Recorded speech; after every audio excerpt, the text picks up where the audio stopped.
Dear friends, it's always a joy to talk about the 9-year plan.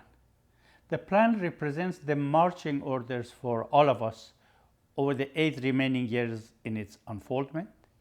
It will serve as the basis of the subsequent plans until the year 2046, and it's a guide that should shape the life of every follower of Baha'u'llah. Different aspects of the plan can be discussed, and today I like to share a few thoughts with you about a question each of us may have, namely, what is my role in the 9-year plan in my own cluster? The 9-year plan was given to us by the Universal House of Justice in its letter of 30th of December 2021 addressed to the councillors. The 2022 Rizwan message also provides supplementary information about it. The plan has one single aim: the release of the society building power of the faith in ever greater measures. How befitting then that such a major undertaking focused on the release of the society building power of the faith began after a year of preparation, reflection, and great exertion of the friends worldwide to mark the centenary of the ascension of Abdul Baha and paying tribute to the life of the perfect exemplar of Baha'u'llah's teachings. Given that Abdul Baha, in the words of the House of Justice, was a pure channel through which the forces released by the revelation of Baha'u'llah could act upon the world.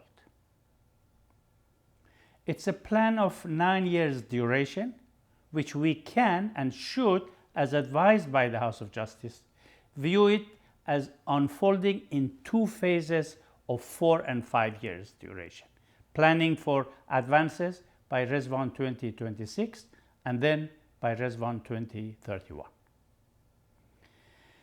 The 9-year plan has 2 numerical goals, as far as I understand it. One, having a program of growth at some level of development in around 14,000 clusters in the world, 11,000 of which could be considered intensive programs of growth. And 2, a total of 5,000 of these 11,000 to have passed milestone 3, with at least one such cluster in every country and every region.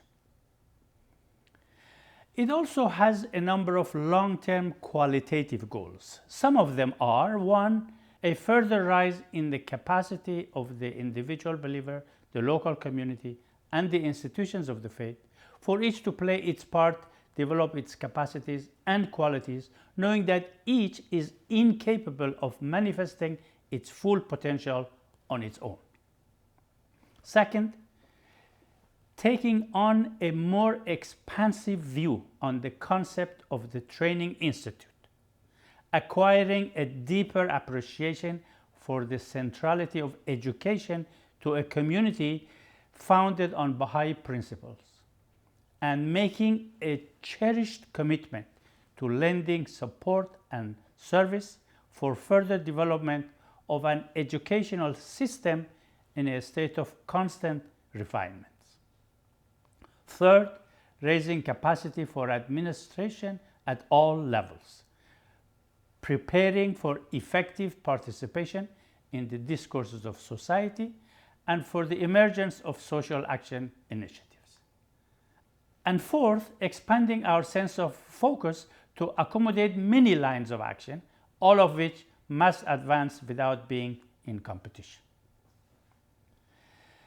The pursuit of these goals should assist us to have a befitting answer for the peoples of the world when they ask us, what do the Baha'is do to serve humanity?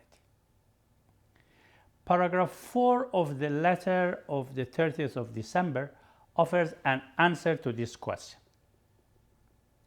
These days, when talking about service, particularly by religious communities, activities such as food drives, distributing clothes, cleaning of parks and rivers come to mind. Such services are valuable and praiseworthy for anyone who can render them. However, they are comparable to donating a fish to a hungry man. A more impactful service to that man, we know, would be to teach him how to fish.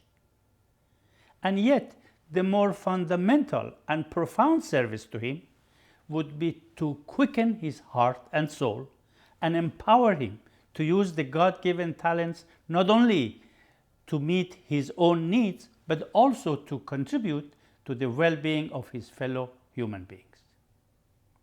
By doing so, not only are his material needs met, but also his spiritual needs are restored.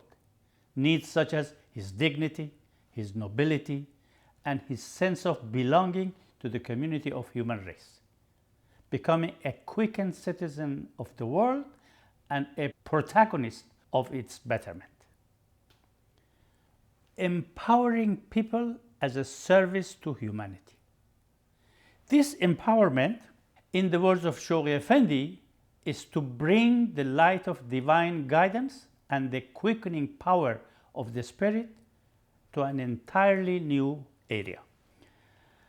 By quickening hearts, by empowering people to make use of the spiritual energies released as a result of the dawning of the day of oneness, the God-given capacities of endless individuals and groups are set loose for use within a framework that addresses their spiritual and material needs and enables them to take charge of their own progress.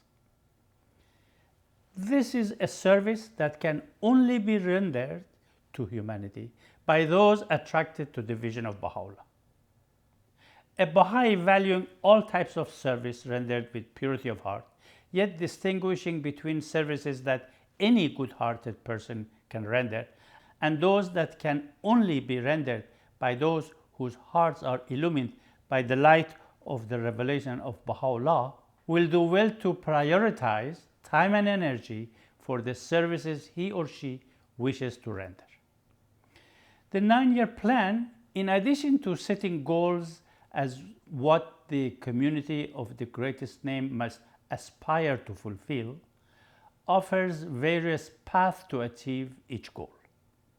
The Rizwan 2023 message of the Universal House of Justice reviews the progress made during the first year of the plan, describing the Baha'i community as a community whose high-mindedness and high resolve are befitting of its high calling. In the same message, the House of Justice expresses its profound joy that the Friends enter the second year of the plan with a fresh perspective and a profound insight into the significance of what they seek to achieve.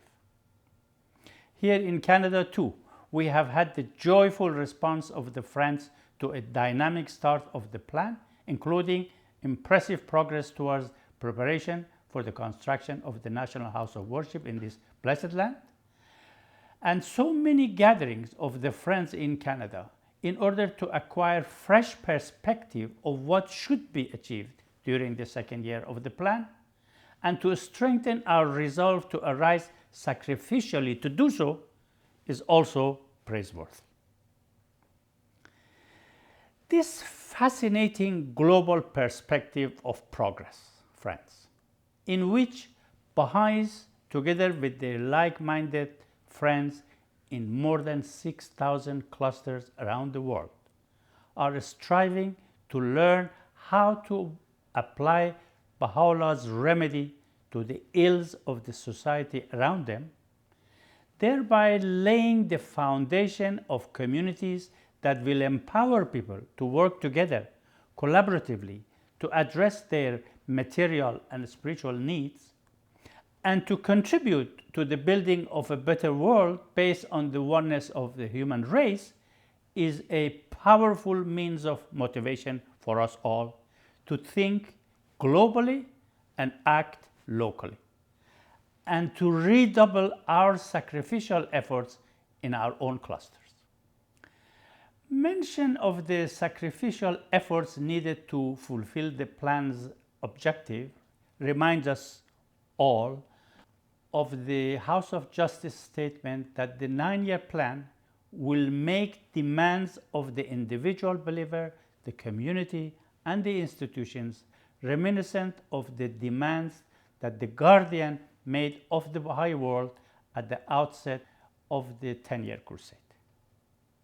It may be helpful to say a few words about the 10-year crusade. The aim of the 10-year crusade, friends, was the spiritual conquest of the planet. The believers were not willing to let worldly affairs deprive them of the services the beloved Guardian had asked that generation of Baha'is to render. This did not mean that anyone had to neglect his or her worldly life. Far from it. It meant that they decided to rearrange their lives around service to the needs of the 10-year crusade, and in this new life they attended to both their material and spiritual needs. They set the priority of their lives, moved on, and often prospered even materially. Every individual and every family participated in the 10-year crusade. Those who could go pioneering internationally did so with all material uncertainties this entailed. Many of those who could not do so pioneered in their home fronts and achieved great results in the field of teaching. Families that could not go pioneering did the best to support their children, relatives, and other friends who could respond to the calls issued in the plan. Those who had to stay at home but moved by a deep desire to participate in the global crusade examined their daily and weekly lives and made changes in their working patterns when and if necessary, so as to ensure they would have adequate time for service to the faith, whether in the field of teaching or administration. Everyone, young and old, rich and poor, contributed to the funds, thereby supporting the formation of new Baha'i institutions in many lands. In their prayers, they beseech Baha'u'llah to guide and protect his servants in the fields of service everywhere. The spiritual conquering of the planet was thus achieved, and at the end of the plan, the Universal House of Justice was established. At the start of the 10-year crusade, the significance of all its goals was not fully clear for all the friends. The individual workers in the field of service were not necessarily aware of the urgency of their services in relation to the very vital law of Baha'u'llah, the formation of the Universal House of Justice.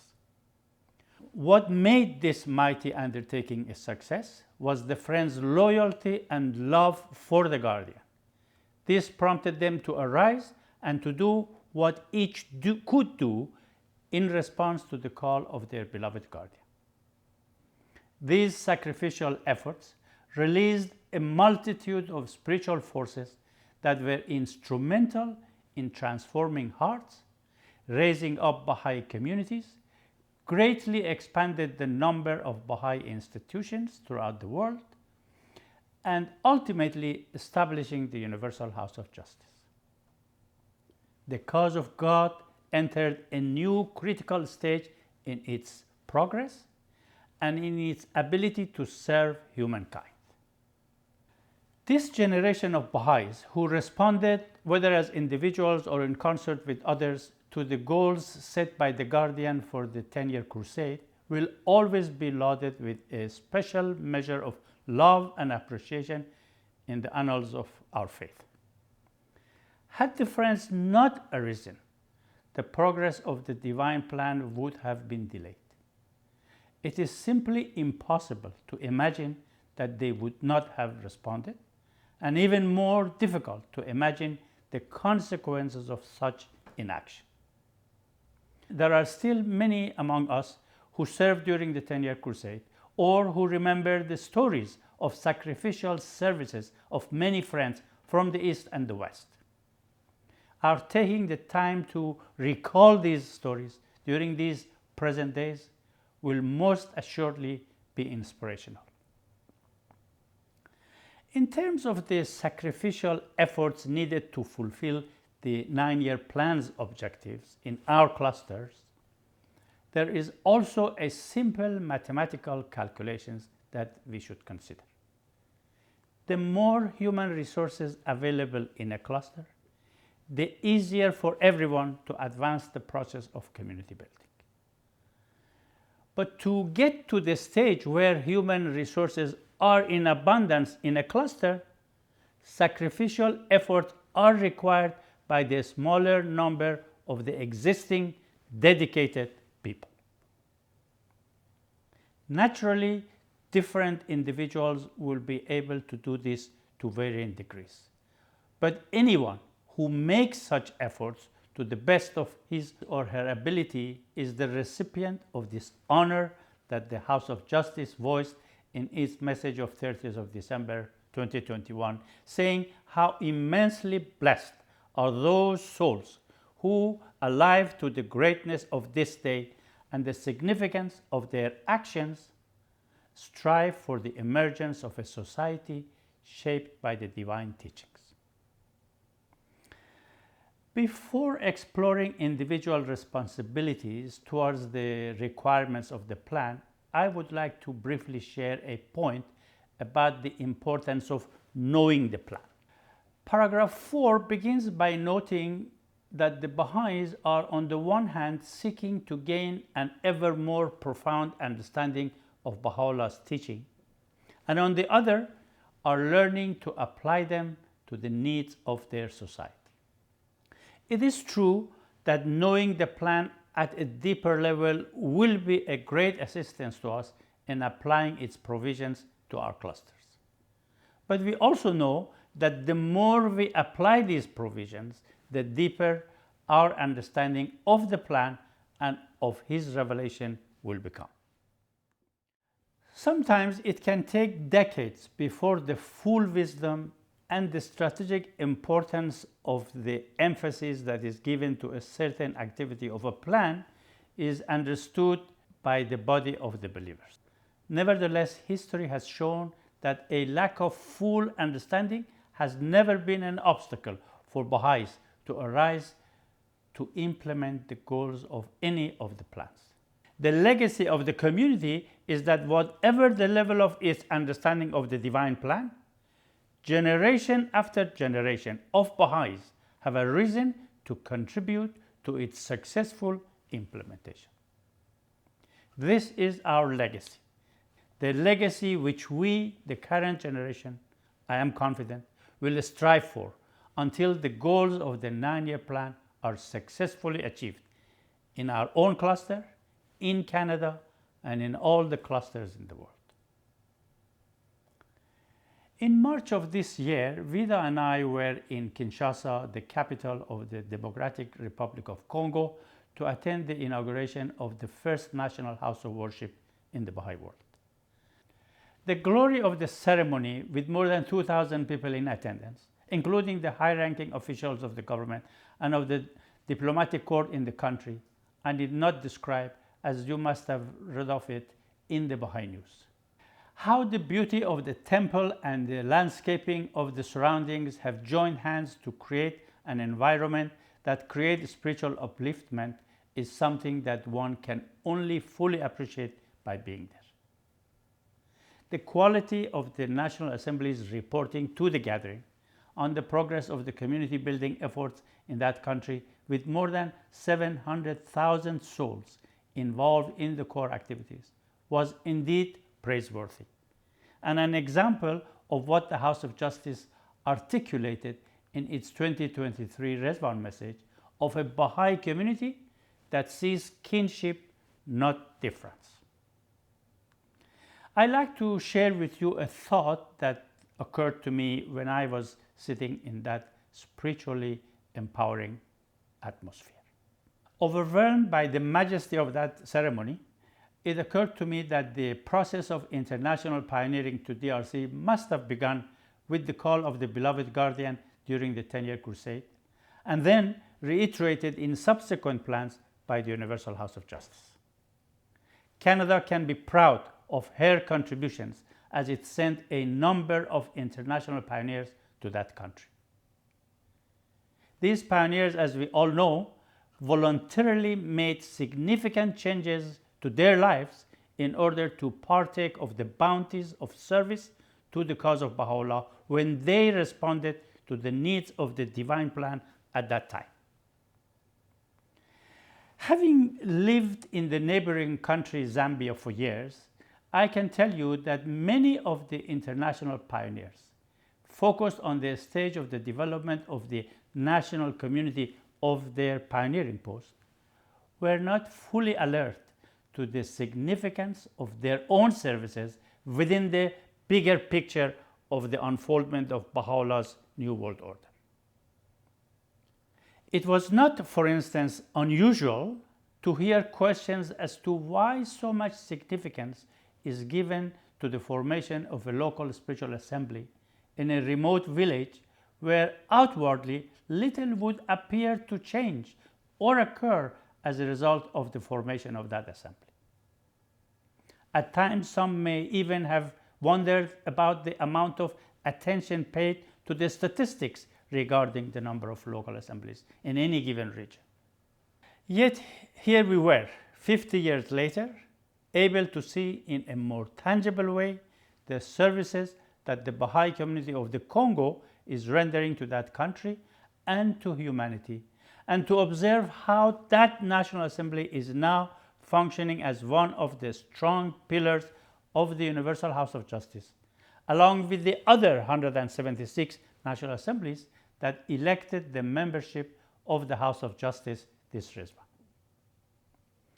I connected this thought to the process of the current 9-year plan, in which the House of Justice calls on us to strive for the emergence of a society shaped by the divine teachings, by advancing the process of entry by troops, and by releasing in greater measure the society building power of the cause of Baha'u'llah. If there is any one of us today who may not fully grasp the centrality of the Training Institute as an instrument for what we want to achieve, or grasp the significance of one or more aspect of any of the core activities in relation to building a civilization envisaged by Baha'u'llah, if there are times that we may wonder at the necessity of setting numerical goals and the attention paid to statistics related to the development of our cluster, we can be sure that the wisdom and the significance of our current community building efforts and the essentiality of our present work will gradually become clearer. So we strive to achieve the goals of the plan while at the same time we try to understand it. This thought process echoed for me what the House of Justice wrote on 26 March 2016 to the Baha'is of the United States and Canada, addressing them as the chosen recipients of Abdul Baha's Tablets of the Divine Plan, and informing them of the success of the Divine Plan all over the world, stating that your sister communities, so many of which you helped to establish, are now mature, and you stand with them ready to take on the sterner challenges that lie ahead. In that same letter, the House of Justice told the Baha'is in these two countries that the movement of our clusters to the furthest frontiers of learning will usher in the time when the communities we build will directly combat and eventually eradicate the forces of corruption, of moral laxity, and of ingrained prejudice eating away at the vitals of society. These promises, friends, will most definitely materialize here, as evidenced by the experience thus far in the Congo. Let's go back to the question of my role in the 9-year plan in my own cluster. Regarding the quality aspect of the plan, questions such as the following can be of assistance in identifying one's personal responsibilities. 1. How can I contribute more extensively to creating a new set of relationships among the three protagonists of the plan? Relations that are characteristics of the society envisaged by Baha'u'llah. 2. How can I make a cherished commitment to lend greater support to the efforts undertaken in the cluster in the path of the further development of the institute process? 3. What can I do to support the raising of capacity for administration at all levels? We will not explore any of these questions in details today. Rather, I made mention of them, dear friends, to emphasize how the 9-year plan truly is a wonderful blueprint that serves to influence and shape our own lives. Thinking about individual responsibilities to serve the 9-year plan, one basic responsibility for individual is to consciously strive to identify and develop the necessary capacities he or she needs to attend to the needs of the community building process in his or her cluster. The responsibilities of the individual towards the movement of cluster where he or she lives may be of 3 categories of tasks. 1. Those which I should undertake as my individual initiatives. That is, without being asked, without being necessarily supported, and perhaps without even expecting to be encouraged. 2. Those that I should undertake in support of the collective endeavors of my community. And 3. Those that I should undertake in support of the plans of the institutions of the faith.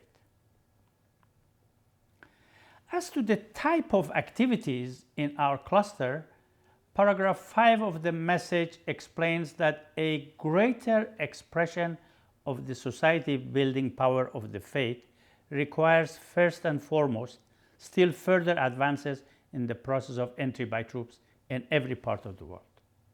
Paragraph 7 states that the movement of clusters along a continuum of development will remain the basic model for the expansion and consolidation of the community as described in the previous plans. Based on these statements, if you ask, does this mean that advancing the process of entry by troops, the community building process as called for in the previous 5-year plan, will be continuing? I say yes, but this time it will be pursued through the lens of learning how to release in ever greater measure the society building power of the faith, which implies for me a shift in the way we perceive and conduct our activities. One basic point in this shift, as I see it, is to perceive the work of the plan as advised by the House of Justice as 2 essentially spiritual undertakings of diffusing the light of Baha'u'llah's revelation ever more widely and extending the roots of his faith ever more deeply into the soil of society, each of which, in the words of the House of Justice, has measurable outcomes.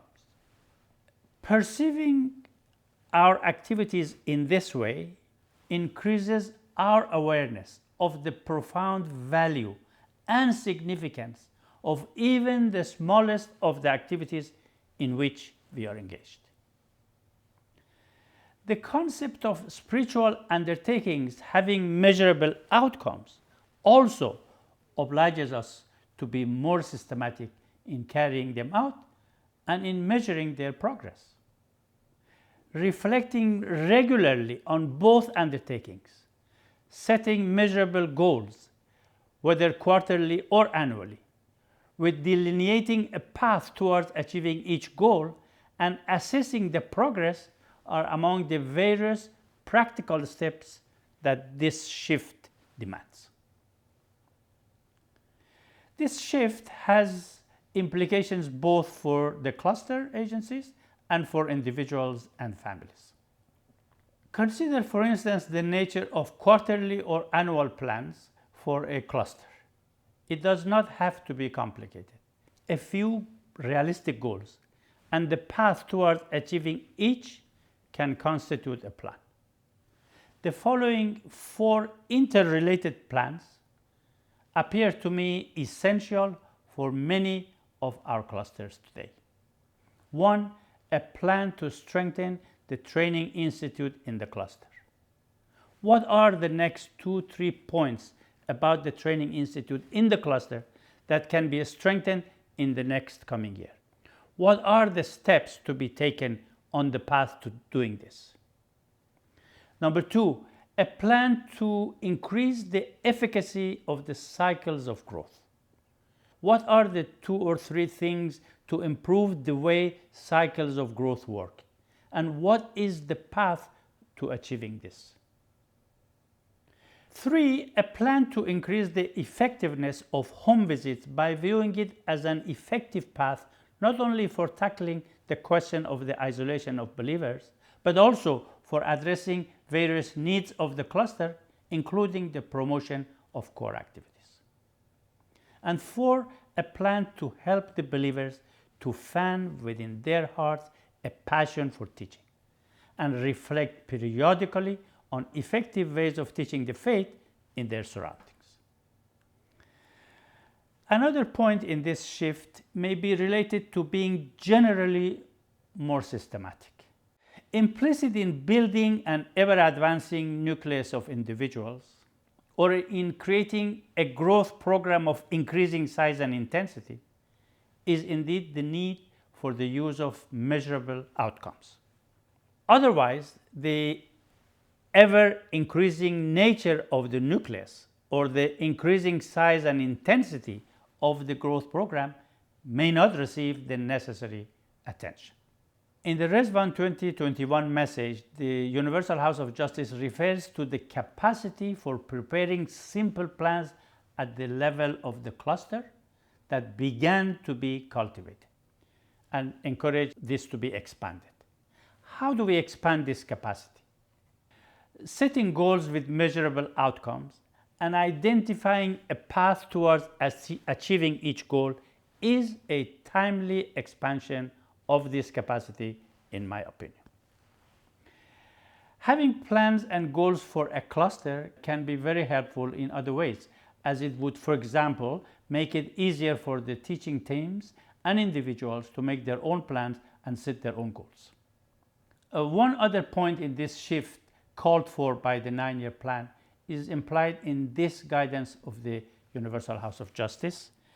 The mobilization of a sizable number of Baha'is who are creatively and intelligently applying the plan's framework for action to the reality of their circumstances wherever in the cluster they live. It entails families and individual believers working together and making a conscious decision to see themselves as belonging to an expanding nucleus.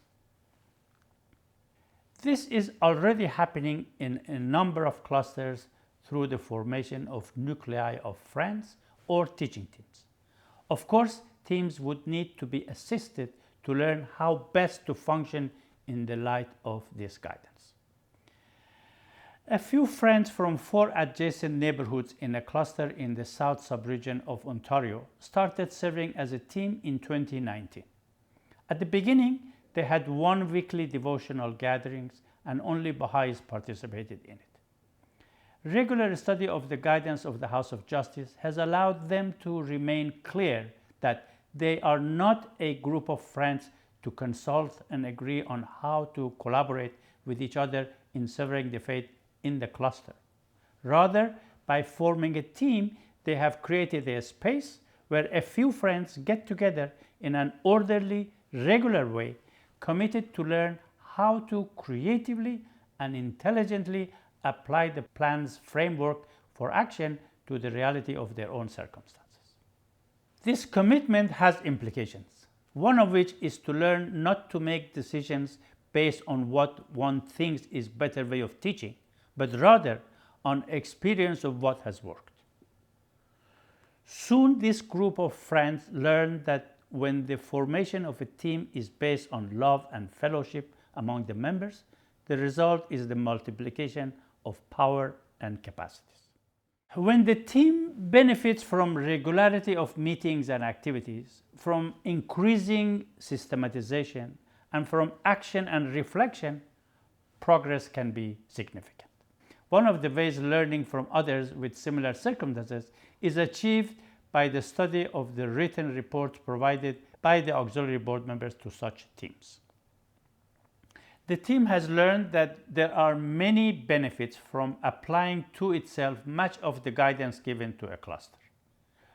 For instance, considering the population around them in light of their concentric circles, reviewing regularly how to accompany each person within their concentric circle, setting numerical goals, and identifying a path to achieve each goal. The dynamics created by increasing the activities based on numerical goals and defining a path to achieve each goal has been a constructive experience. The path to achieving the goals has been focused on assisting their contacts to arise to serve. Members pursue the implementation of the team's goals in their own neighborhoods. 4 years later, the team had moved from 1 to 7 core activities and 1 fireside, all held regularly, with as many as 30 people from the wider society in their concentric circles, 3 or 4 of which could be considered protagonists, and 5 or 6 declarations. Their goals for RESVAN 2024 is 60 in their concentric circles, 11 core activities, and an additional 4 declarations. The guidance works. With more capacity, more can be achieved. The key is to better internalize the profound implications of this revolutionary aspect of Baha'u'llah's revelation, that the individual has a key responsibility towards the fulfillment of the divine vision. To do so, we need to better understand who in Baha'u'llah's system faces the actual challenge of the fulfillment of the vision of Baha'u'llah.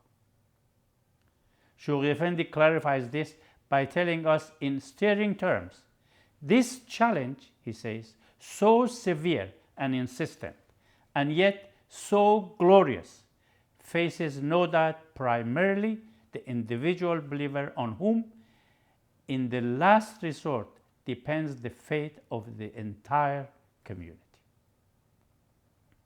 The House of Justice reiterates this by stating that the role of the individual is of unique importance in the work of the cause. It is the individual who manifests the vitality of faith upon which the success of the teaching work and the development of the community depend.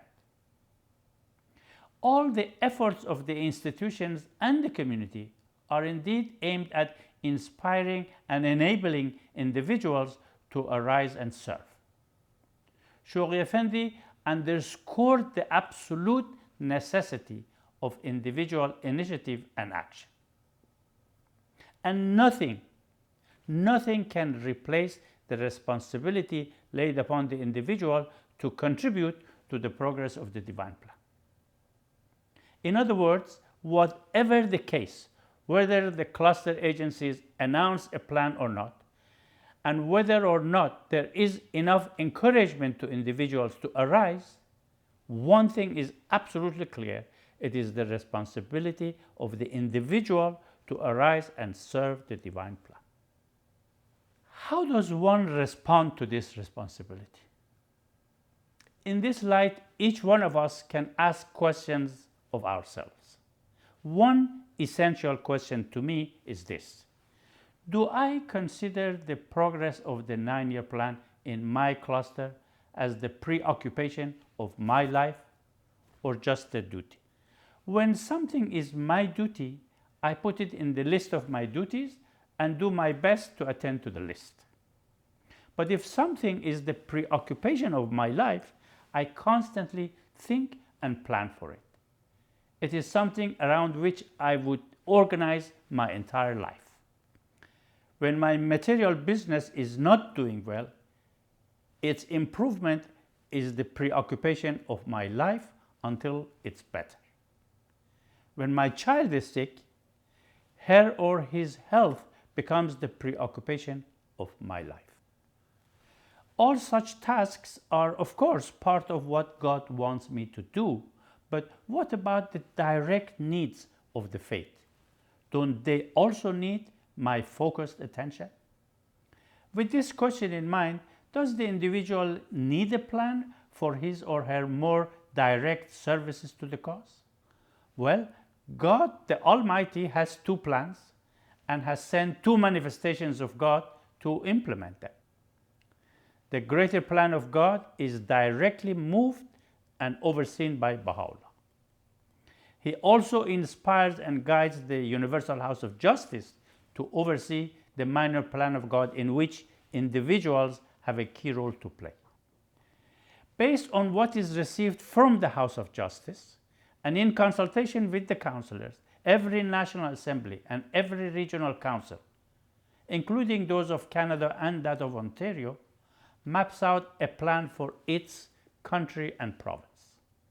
Clusters are increasingly moving towards creating clear plans with paths for the achievement of each goal. It is fascinating how, through the system Baha'u'llah has established, his divine plan, the minor plan of God, reaches our doorstep and gives each and every one of us the bounty and the opportunity to decide how we can contribute to the fulfillment of the divine vision for humanity. The minor plan of God has evolved, and its current stage is the 9-year plan.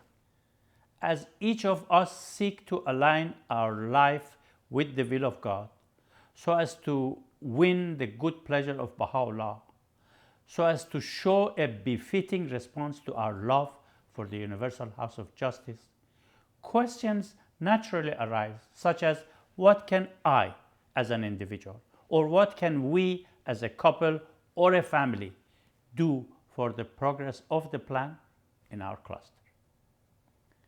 Is it imperative that this individual or family make a plan for what and how they want to contribute to the progress of the divine plan in their cluster? If they don't have a plan, how would they know how much time and energy they need to achieve what they want to do for Baha'u'llah? The goals set in each of our individual plans will naturally vary depending on our understanding of the revelation, on our interest and circumstances, and on our response to the qualitative and quantitative goals of the plan and the needs of our cluster.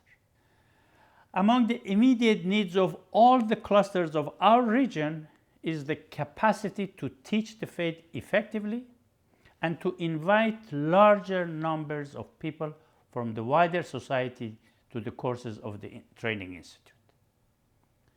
If this capacity appears complex, the path to building it piece by piece is clear, thanks to our global learning over the past 27 years.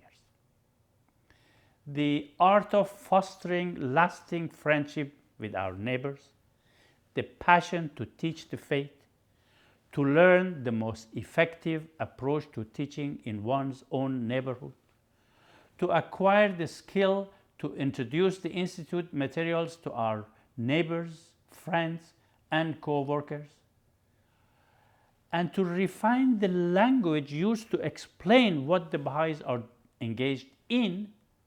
All these are among the skills and approaches that are needed to build the capacity of teaching and inviting people to the Institute courses. For these arts, skills, and approaches to be more effective in assisting us to become active protagonists of the divine plan, we need to augment them with a deeper understanding of why the message of Baha'u'llah is indeed the sovereign remedy for every disease humanity is facing, and strengthening them with the understanding that the larger the numbers from the wider society participating in the activities, the stronger the process of community building will be, and the more visible will be the signs of the release of the society building power of the faith.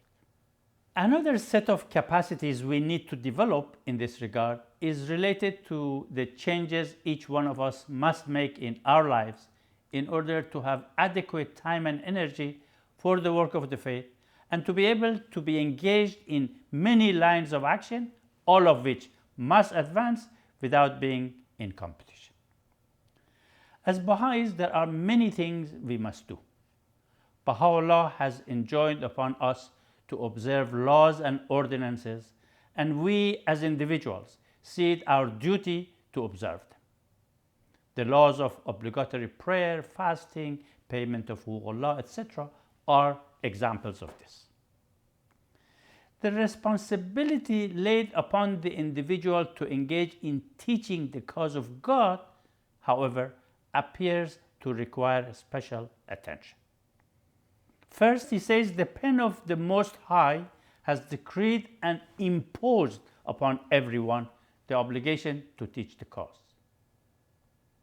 Why has God imposed on us the responsibility to teach His cause? Why do we impose certain actions on our children, like observing a specific time for them to go to bed? Is it not because we know that it is for their own good, even if they don't understand it? Can it be that teaching the cause is an essential element of our spiritual growth, even if we don't understand it? Secondly, isn't it interesting that teaching the cause is the only matter about which there is no acceptable excuse if the individual is unable to do so? He has given us an alternative, which is that if we cannot teach ourselves, we must take measures that will enable someone else to do so on our behalf. Teaching the cause is a responsibility imposed upon each of us. It goes far beyond just duty. Paragraph 9 and 10 of 30th of December letter explains how vital individual teaching is to the progress of community building. Teaching the faith, of course, covers a wide range of activities aimed at assisting individual souls to walk the path and eventually recognize the truth of the revelation of Baha'u'llah. We carry out this task knowing full well that recognition and belonging are spiritual acts that only the individual can prayerfully and freely decide upon. Holding a regular devotional meeting and inviting people from the wider society. Holding or supporting children classes and the activities of junior youth groups. Attending and or encouraging our contacts to attend study circles. Holding regular firesides. Having elevated conversations with individuals on spiritual matters, or bringing the message of Baha'u'llah to people's attention through any other method, whether alone or as part of teaching campaigns. All such actions are teaching. The individual can choose how to teach, but is not excused from teaching. We must teach. The Universal House of Justice talks about the imperative for every Baha'i to set for himself individual teaching goals. It draws attention to the admonition of Abdul Baha to lead at least one new soul to the faith each year as an example of an individual goal, adding that many have capacities to do even more. And if there is any doubt in the minds of any of us as to whether or not we can contribute to the process of community building as described in the 9-year plan, here is the guidance of the Universal House of Justice to an individual in a letter from 2019. It says, all can find some way to support this process, even if one chooses to engage in personal teaching by any method over collective teaching campaigns. The issue at times is a sense of inadequacy and a feeling of inferiority hampering individual initiative. A letter on behalf of the Guardian says this: "It is precisely these weaknesses that he wishes the Friends to overcome, for these do not only paralyze their efforts, but actually serve to quench the flame of faith in their hearts. Not until all the Friends come to realize that every one of them is able in his own measure to deliver the message can they ever hope to reach the goal that has been set before them by a loving and wise master. Everyone is a potential teacher. He has only to use what God has given him and thus prove that he is faithful to his trust." I will end with another reminder of the services of the Friends during the 10-year crusade. As I mentioned before, today we would do well to recall the heroic actions of those who arose to serve the needs of the 10-year crusade and the sacrifices they made to change their way of life in order to be able to serve the plan. May we also be inspired to make changes in our lives when and if necessary to be able to serve the needs of the current 9-year plan the way we want to and the way the plan deserves to be served. Here is the promise of the Universal House of Justice. If by the grace of Almighty God the Friends should succeed in reaching the heights of heroism to which they are now summoned, history will assuredly pay tribute to their actions in terms no less glowing than those with which it honors the glorious deeds that decorate the annals of the first century of the formative age. Friends, I hope that this 1 hour reflecting on the 9-year plan has been useful, and it will be an inspiration for your own further reflections. Thank you for your attention.